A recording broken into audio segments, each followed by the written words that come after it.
Surrounded by a colorful array of sticky notes, I was immersed in a brain dump, a mosaic of all the ideas that I had for my retirement transition. I was in the middle of one of my self-created mini retreats, and my intention was to get some clarity on how I could retire. Because while I had a clear grasp on what I didn't want to do anymore, and I had some inkling of what I might want to do in the future, I felt completely lost as to how to get from A to B, particularly because of my anxiety and my self-doubt and, well, frankly, just how busy I was. As I stood there fully aware and present and focused and reading this visual brainstorm, a surge of inspiration welled up in me. Certain notes just really resonated with me, while some of the other ones they felt disconnected. Through this process, I was gaining self-awareness about the parts of my mind that had been overlooked by my anxiety and hustle. And this whole mindful process led to me speaking to you right now.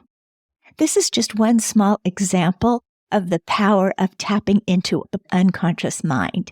There is no better time than when we are undergoing a big life transition to tap into the power of our unconscious mind to help us to get clear on what we want in this next chapter. In this episode, I speak with Christy Cowgill.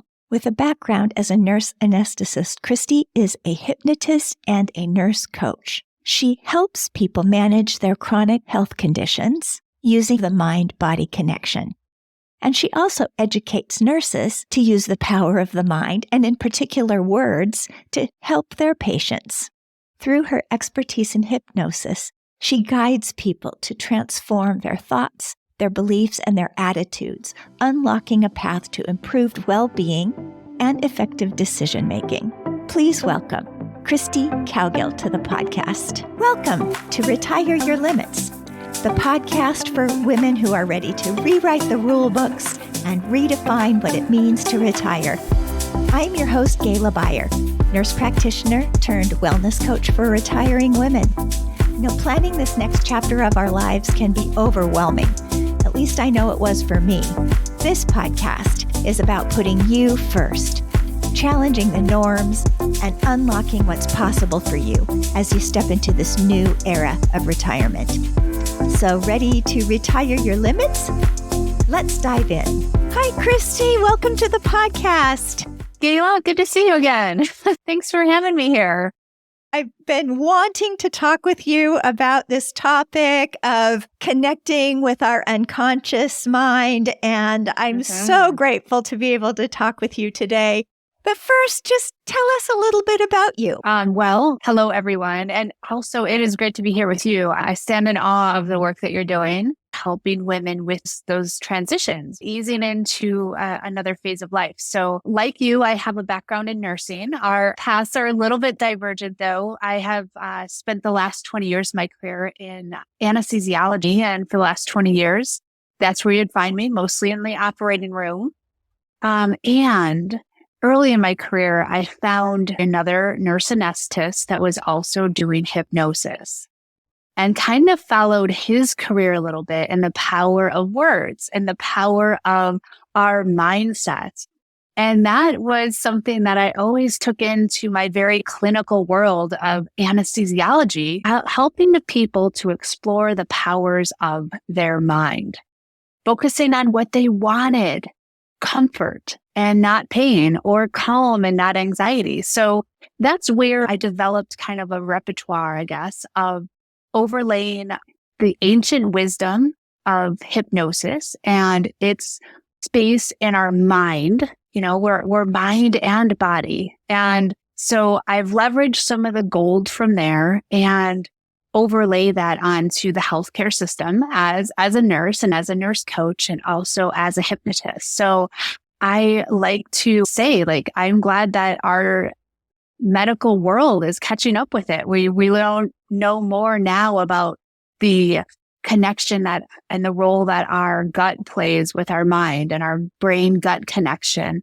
And I think that's really empowering to everyone, and women in particular, because we tend to be more intuitive and in touch with those little internal nudges Until we're not, until maybe we just get so busy we forget that we also have this mind-body connection. And so that's what I love is the work that you're doing is helping people reset and reconnect with themselves and that inner wisdom that they have within. And what better way to do that than a concept that is literally as old as human existence. So you worked as a nurse anesthetist. And Yep. you used this ancient power of hypnosis and of the mind-body connection in your practice. Every day. I have a background in doing pre-op evaluations, and part of that is prepping for anesthesia. And just seeing the benefit of mind-body connection can make all the difference in the recovery and how they not only post-op, how they recover from their surgery. Absolutely. Yeah. The more that we learn about this mystery called the unconscious mind, or some people will call it the subconscious mind, that part of our mind that is always with us. It has all of our emotions. It has all of our memories, our events. And it's really that mind-body piece, right? That anything that we think about becomes a feeling within us. And our feelings become an attitude, and our attitudes become and inform our beliefs, our values, and then ultimately our behavior. And so you're absolutely right. If we go back and we could help change our thoughts about something, we can have a profound impact, in fact, on our post-surgical recovery, on how we feel, on how much comfort we have, on how non-queasy our stomachs are. We can actually also impact how quickly our wounds heal, how quickly our bones grow back, our immune system, and we can actually impact bleeding, right? Yeah. So it is really powerful to be able to harness this. And also now we can also measure it in the labs. We can measure it with functional MRI scans. We can measure the impact of our thoughts on our heart rate, our blood pressure.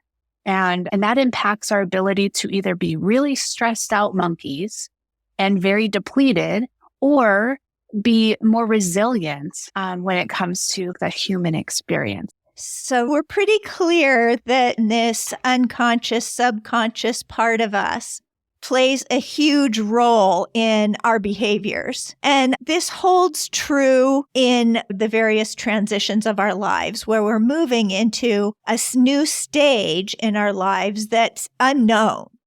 And I think that this is an important time to get in touch with that mind-body connection and that unconscious mind to help us to visualize and understand what is important to us as we move into a transition. I wonder what your thoughts are on that, in particular, women who are moving into retirement. Yeah. So we're looking at identity. How did that person identify with their career? And now how is that transition going to be when all of a sudden, quote unquote, they're retired or shifting gears? Because a lot of people don't retire anymore. They just renew their passions, right? So they may go back into a space where they're consulting or changing their career, or perhaps they are doing the more traditional, like retiring, which is just enjoying the things that you want to do, whether that's travel or being at home or taking on new hobbies. So those transitions are important because oftentimes we have to shed that previous identity, and we may not know what's left of ourselves because we haven't really been able to tap into who am I without this identity, right? So that's the first thing, is kind of slowing down so you can connect once again with your being. What are our beliefs about that change? What do we value about that change? What have other people told us that we should value or that we should do or that we should expect? Because that all plays a part in how we feel about it too, you know? Absolutely. The part that is tricky is that our values and beliefs change. And I don't think we realize how much they change until we're come up on the wall of a transition and have this, void ahead of us. And then I think that's really when the absence of the awareness around our values and our beliefs become alarming, because now we don't have the roles and the structure and the safety in place that makes all of our values and beliefs that we believe we have make sense. So there's so many conflicts that can come up, but all of this is done unconsciously. It is until you make it conscious. Yes. Right? It is until you become aware and can reconcile. Because there is something important that you said, Gayla, and I think I really want to highlight it. It's the beliefs and values that we think we have. Right? Yes. They may run in conflict with the beliefs and the values meaning what is really important to you. The values are going to be what motivates you to do something, because it's what's really important to you and what therefore motivates you. And when we're redesigning ourselves, when we're thinking about a transition, what was important to us in one role may not really be the same thing that's important to us in the other one.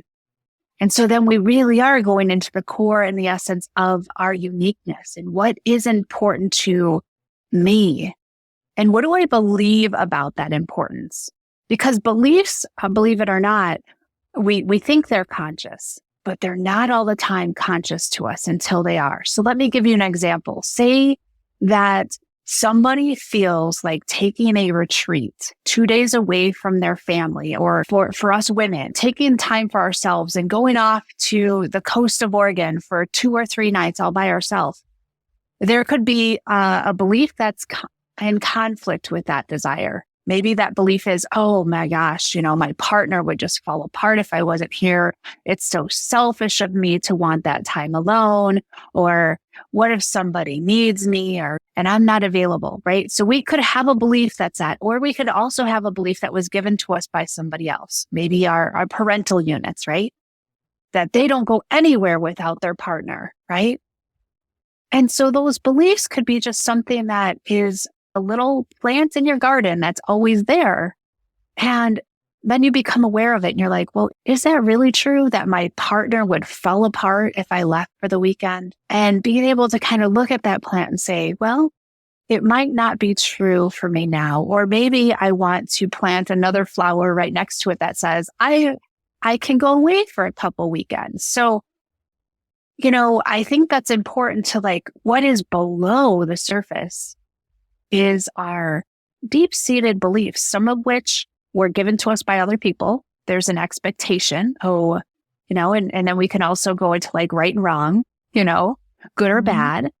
And so whenever we are pulling sides on something, like this is the right way to do things, this is the wrong way, that type of thinking, you're like, that should slow us down and be like, says who?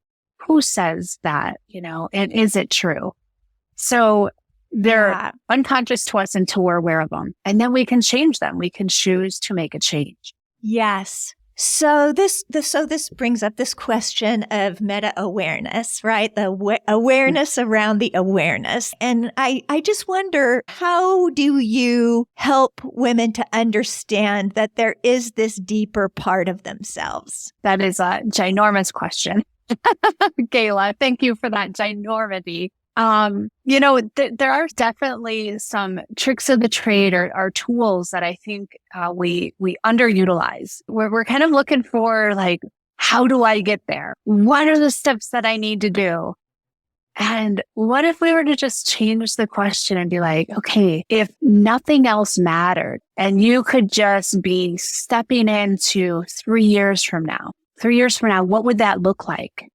And I really want you to think about, who are you with? What are you wearing? What are you saying? What does your body look like? What do you feel like? Where are you in 3 years from this very date? Yes. And just allowing yourself to close your eyes, if that makes sense, or go on a long walk, whatever way you tend to be able to slow down that monkey mind and tune in and just allow yourself the joy of daydreaming, of just mental reverie, of really making it up that it's so big and so fantastic that you're like, yeah, that's me. So it was Eleanor Roosevelt that said, if you are given a dream, you have the capacity to obtain it. So whatever happens in that space where you are thinking about where you are 3 years from now, who are you with? What are you wearing? What do you look like? What do you feel like? Where are you? Where in this world are you? What have you accomplished? Let that really come up. There's some richness there because we're not worrying about the why, the how, all the things that separate us between us and our retirement. We are right there in our retirement. And if we can start to see that and feel it and hear it and know what we're saying in our own internal mind, then we've been given a dream that we have the capacity to obtain. Wise people have told us that, right? Yeah. So then you just have to trust it. You have to trust that then that dream is yours. And then the only thing that's standing between you and that marker 3 years from now is yourself. Yeah. So after that walk or that mental reverie, or that, some people might call it a dream or, a hallucination. I also think that visioning can bring us to that deeper, authentic essence of ourselves, in that when we look at a behavior or a thought or a belief and it doesn't fit with this person we are imagining in the future, then that is not authentic to us. Because most of the time, what I find is our deeper, authentic self is the one that is creating this vision. Yes, exactly. So if we dreamt it, we have the capacity to achieve it. And when you come back to the now and you're full of those self-doubts or beliefs, like, I don't think I can do that, or what, that was a crazy dream, or we're coming back and like, oh, I could never do that because I'm 50 pounds heavier than that, or whatever, that we come back with those things, right? Yeah. Then that becomes the work. That becomes, okay, I wouldn't have been given this dream if I couldn't get there, right? Yeah. Yeah. So then it's really then being aware of, now what do I have to do to accomplish that? Maybe it is like confide in a friend, share your dream. Sharing it with somebody is oftentimes helpful. Writing it down, making a vision board, right? Visioning is a really important part of my program. One thing that I have found around that is we all process things differently, and not everyone will benefit from imagining a future or even putting something physically on a vision board or electronically. Right. So there's some keys to, and also these are kind of the keys to hypnotic experience as well, too. So they have to be able to go out there. And I like the 3-year mark because it's a nice disruptor. We don't often think about 3 years from now, and being able to really see what they see. So that's for your visual, right? See, what are you wearing? What are the colors? Who's around there? Hear what you hear, not just what are people saying to you, or maybe there's applause because you just finished a TED talk, or, maybe there's tender, loving words that are coming from a partner. But what else is happening in your own mind? What are you saying to yourself, right? So you want to be able to hear what you hear. Maybe in 3 years, you're on a beach and you can hear the sound of the birds above, or the lapping of the waves, or you can hear the breeze. And then I really want you to also feel it. What are the feelings inside of you? Name all of them. And then you have to make it bigger. You have to make the colors brighter, make the contrast better. So you are literally getting the best feeling of that. And I'm not going to lie, sometimes when people go out 3 years from now, there's some sadness too. So I want, you to hear that, and also the tenderness of supporting the audience that might be listening to this. We know we may lose important people in our life in 3 years' time. We may know that we're also going to grieve the loss of a job or, a profession, and we're going to close that chapter, whether intentionally or it's just come to the end of its lifespan with us. We know that we may lose some of our furry friends that are important to us. So there may be some sadness that you see that you hear, that you feel when you're there, because it is all of that you've experienced up until now that's just moving forward. So you really have to feel that. You have to hear it. You have to see it. You have to get all of your senses. Maybe there's a smell, or maybe there's even a taste. And so really invite your whole mind, body to experience that. And as you shift back to the now, and also, by the way, you asked the question, so what if people can't see it? Well, they have to pretend it, right? They have to make it up. Make it up. And that's perfectly fine too, because how many other times have we made up stuff? Who is an expert at worrying or having anxiety? That is a fear of the future. These are things that haven't even happened yet, that we can have an emotion about. So if people can't visualize it, or if they're struggling there, I would ask a simple question. Can you think of an apple? And I'll just ask you that since we're kind of playing along. Gayla, can you think of an apple? Yes, I have an apple in my mind right now. Great. What color is your apple? It's a red apple. Okay. Well, how do you know it was red? Because I've seen green apples and yellow apples, right? And you chose to make it red. So don't overthink, right? So don't overthink the visualization process, because whatever happens is fine, because maybe you with childlike wonder created a purple apple for yourself, and that's totally fine too, right? Right. So I get it that some people are going to be more, experienced with this visualization process that looks like a movie screen and everything's painted by the color by number. And that's okay if you're not too, right? We get the sense of an apple, and you did that toggling back in your mind. It could be green, it could be red, it could be yellow. Hey, it could be purple if you wanted it to be. So we don't want to overthink it. We just want to go with wherever our mind and our fine tuning of that experience happens, right? I love this. But walk it through the 5 experiences. What do you see? What do you hear? What do you feel? And then maybe what do you smell? What do you taste, right? So make it as real as possible, because that mind-body connection, like I said, if it can dream it up, we have the capacity to make it happen. The takeaway I'm getting from this so far as the visioning as a way to kind of identify with our deeper, authentic self, and to understand what is really important to us, to get in touch with those subconscious or unconscious values and beliefs that we have, and recognizing if those have changed. In order to do this visioning, we need to just take the pressure off of ourselves about how to do the visioning, because we can create our own vision for whatever our dream is. We could pick somebody else's life if we want to. Yeah. Let it surprise you. Yeah, surprise you. I love that, because it is going to be a surprise, because we're identifying this unconsciousness. But I do have clients who say, oh, I don't want to do that vision thing. I've done that before. I've made vision boards. And I think it turns out to be a barrier then to a really important practice, especially as we're transitioning into this next chapter of our lives. Yeah. And you bring up a great point, Gayla. And, so the first thing is, if you go out and you see some sadness or something that's uncomfortable, that's okay, because that's life. Life has constant change.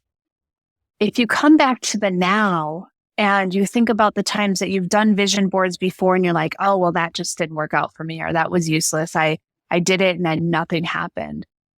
It's time to have a really, a get real moment with yourself too. In that wonderful, tender, authentic space. Did I get in my own way the last time? And also coming back to the now and coming back with a list of, well, here are the fears that I have, right? And being able to list them out, Sometimes for some people, it's a fear of success, or a fear of doing something that's different than what they were expected to do. So we have to be really thoughtful about, I see that vision, I can see it, but here's the 7 things that's going to get in my way to get there.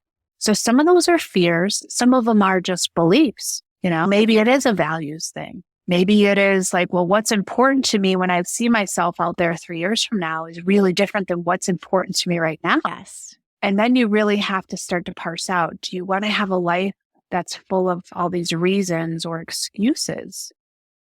And I'm saying that with love in my heart, excuses, or do you want to have the result? And so when we sit with that, and it's not always comfortable to sit with that, when you have to sit with, why didn't I get the results I wanted to last time?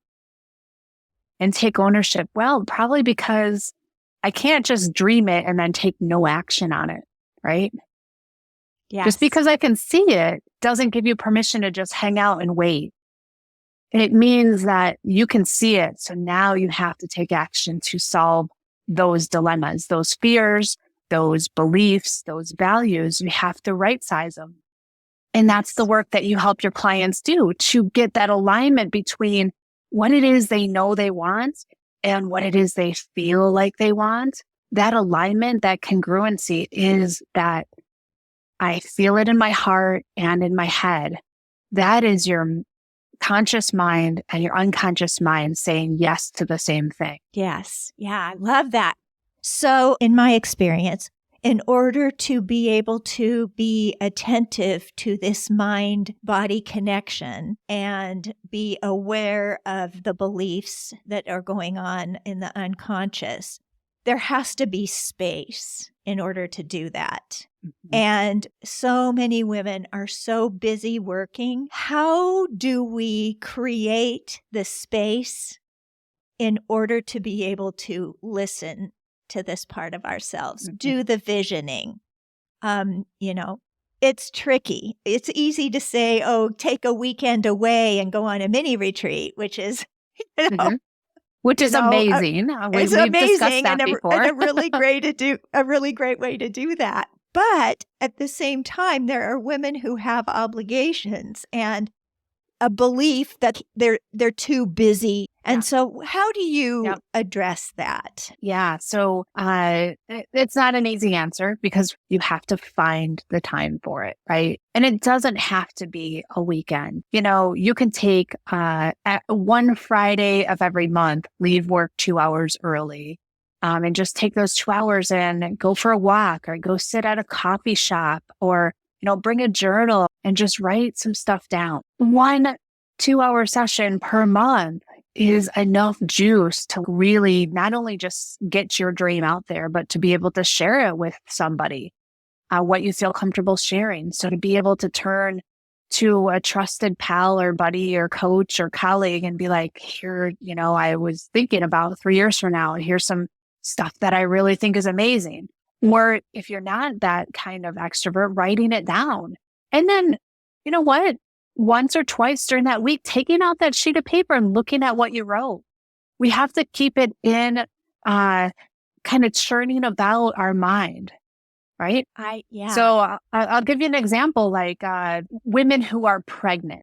From the time you find out you're pregnant till you give birth, you walk around and you're like, oh my gosh, I've never seen so many pregnant people in my life before, right? They're in the grocery store, they're at church, they're out for walks. The second you decide that you're going to buy a car and you want it to be a red car, all of a sudden there are all these red cars in the parking lot at the mall. There's more red cars that you pass. There's red cars behind you, in front of you, and passing you left and right. There's no more pregnant people. There's no more red cars statistically in our awareness, but we've put it in our mind that that's something that we are, that we want. So when we can put our dream, that 2-hour session, when we can put our dream right there, something that we are, maybe retiring, or something that we want, maybe a successful retirement that is peaceful and we travel a lot, for instance, when we do that, what's going to come more into our awareness? People who are successfully retiring and traveling a lot. We're going to meet new friends. We're going to have new opportunities. So the trick is finding that spaciousness to dream, and that doesn't take a lot of time, and then keeping it alive within ourselves. Because how many times have we just let our dreams die? Many of my dreams died probably in my teenage years when people were telling me, oh, you can't do that. You can't afford that college. You won't enjoy that career. Or, How many dreams have we let just dry up and fall off of our tree? Yeah, I love that. So what I'm hearing from you is you don't need to take a large chunk of time away to create space for yourself. An hour or two where you can get away to a coffee shop or go for a walk, where you just allow your mind to be free and open to envisioning what you want your next chapter to look like. And by doing that, you're kind of planting some seeds, actually, that can grow. You see other people who are retired doing what you're doing, or you all of a sudden notice opportunities pop up.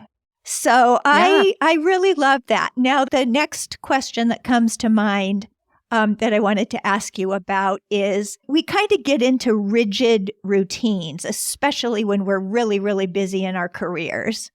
At least I have, and I know a lot of women who have, where you're just hanging on for dear life to get through the week. And we have some distractions that we're using to help us to unwind and to relax. And so even making the decision to take 2 hours away to have space can be a little scary. So, and I think it stops a lot of people from, being able to say, okay, I'm going to take 2 hours in a coffee shop.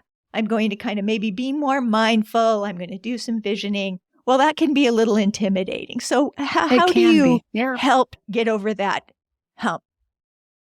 Well, I would send them to Gala to help do the visioning, right? We can block off a 2-hour span in our schedule to meet with somebody who can support you through that process. And most importantly is don't have an expectation that, especially if you're not practiced in being mindful, that you can just turn off all the other noise or that it's going to be a certain type of experience. Don't put that pressure on yourself.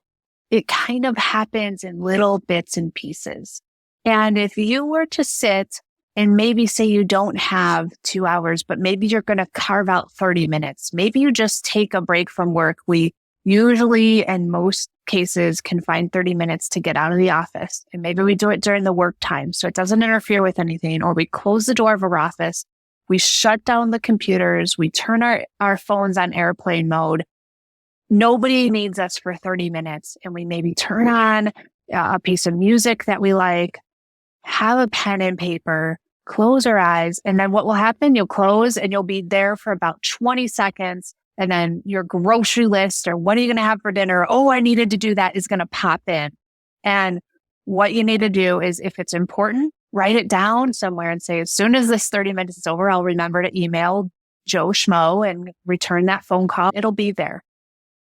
So all that you need to do then is write it down, put it somewhere, a mental note where you can get back to the 30 minutes. It's going to feel like a long time. It's going to feel, and you're going to start to notice the internal conversation in your head. Well, this isn't working. Well, my gosh, see, I can't be mindful. Maybe I don't have an authentic self. Oh my gosh. Well, maybe I'm just going to stay working until I die. I don't know. All the things that, okay, just notice them, acknowledge them, and see if you can move them aside and go back to the visioning process. Be like, no, I'm 3 years from now. It's now this date, and just add 3 years to the current date. Sometimes I'll even just write the date down on a sheet of paper so I'll know the current date, and I'll add 3 years and I'll be like, no, it's this date, 3 years from now. What am I doing? And just be super curious. And then another conversation will start in your mind, and that's okay. Notice it. If you need to write something down, oh, I got to add orange juice to the list, put it there, and just try to come back to it. It's not going to be successful the first time. It never is. And you're going to be like, I don't think I'm doing this right. No. Part of it is just, we get so busy, we are never given permission for 30 minutes. We are multitasking during our meal times at work, even if we get a meal time. Some people are drinking less so they don't have to go to the bathroom as much at work. This is not healthy. We are depleting our emotional reserves. And then by the end of the day, we're exhausted. Then we go home and we eat stuff we don't want to eat. We doom scroll and we watch Netflix episode after episode. And why?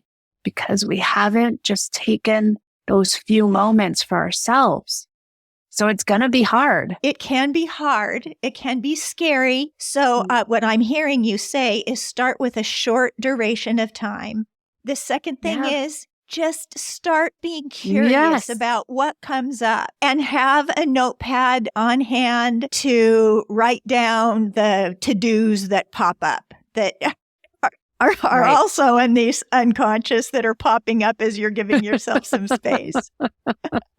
Right. And then the fourth thing is to realize that probably the first few times you do this, you're going to have all sorts of doubts because you're going to feel like you're not doing it right. You're not going to get anything out of this. This isn't for you. Start wherever you are and just recognize that if you can doom scroll for 45 minutes, if you can watch an episode of your favorite show on Netflix for 30 minutes, and you can find those moments to just carve out that time for quiet, for you to just think with no agenda, with just your curiosity. So, well, that's great, Christy. So tell me a little bit more about your work and how people can find you.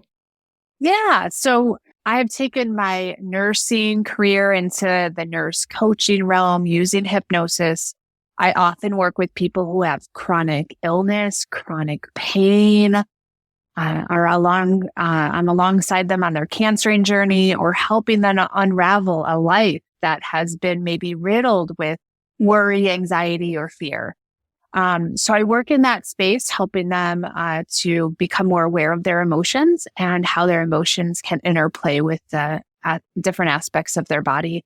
I also teach nurses and other healthcare professionals how to use different hypnotic derived language to interact with people day in and day out to help integrate some tools, the mind-bodiness. So people can find me. My business is Enter Into Calm. That's enter, like come into a room, into calm, CALM. So enterintoCalm.com. And I'm located in your home state, Oregon. But I work with many people all over the world, actually, virtually.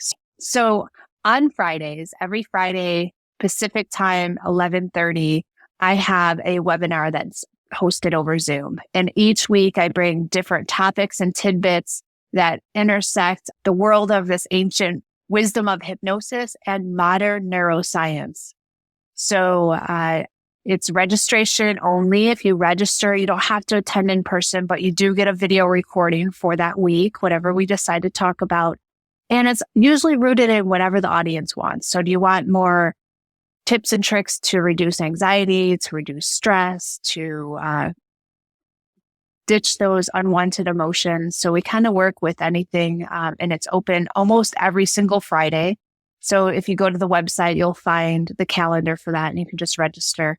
There's no fee. It's always complimentary. You can find me on the social media channels too, or reach out to Gayla and you know how to find me as well. That sounds amazing. And I will be signing up.